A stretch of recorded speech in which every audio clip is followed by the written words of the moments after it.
The lengths of the earth എന്നറിയപ്പെടുന്നത് Amazon കാടുകളാണ്. 150 തൊട്ട് 200 billion tons of carbon ഡയോക്സൈഡാണ് ഇത് store ചെയ്തിട്ടുള്ളത്. അതുകൊണ്ട് തന്നെ വൈറ്റൽ കാർബൺ സിങ്കാണ് ആമസോൺ കാടുകൾ.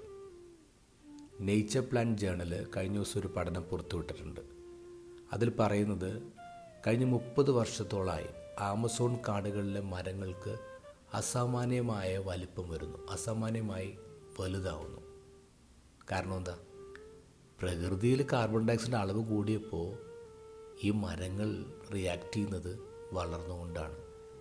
ആ കാർബൺ ഡയോക്സൈഡ് ആഗിരണം ചെയ്യാൻ വേണ്ടി മരങ്ങൾ അങ്ങോട്ട് വലുതാവുകയാണ്.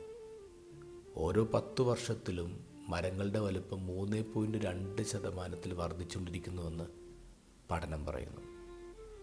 തളരാതിരിക്കാൻ വളരാം. ഇത് ഗോസ്പൽ അതാ സംസാരിക്കുന്നത്. ഈശോയുടെ ഫെയിം ഇങ്ങനെ വർദ്ധിച്ചു വരുന്നുണ്ട്.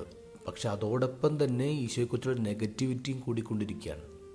ഇന്നത്തെ ഗോസ്പലിൽ അവന് വട്ടാണെന്നാണ് ജനങ്ങൾ പറയുന്നത്. അത് കേട്ടിട്ട് ഈശോയുടെ വീട്ടുകാർ അവനെ പിടിച്ചുകൊണ്ടുവരാൻ വരാണ്. വീട്ടുകാർ പോലും ഈശോയെ മനസ്സിലാക്കിയില്ല. അപ്പോൾ ഈശോ എങ്ങനെ റിയാക്ട് ചെയ്യുന്നത്?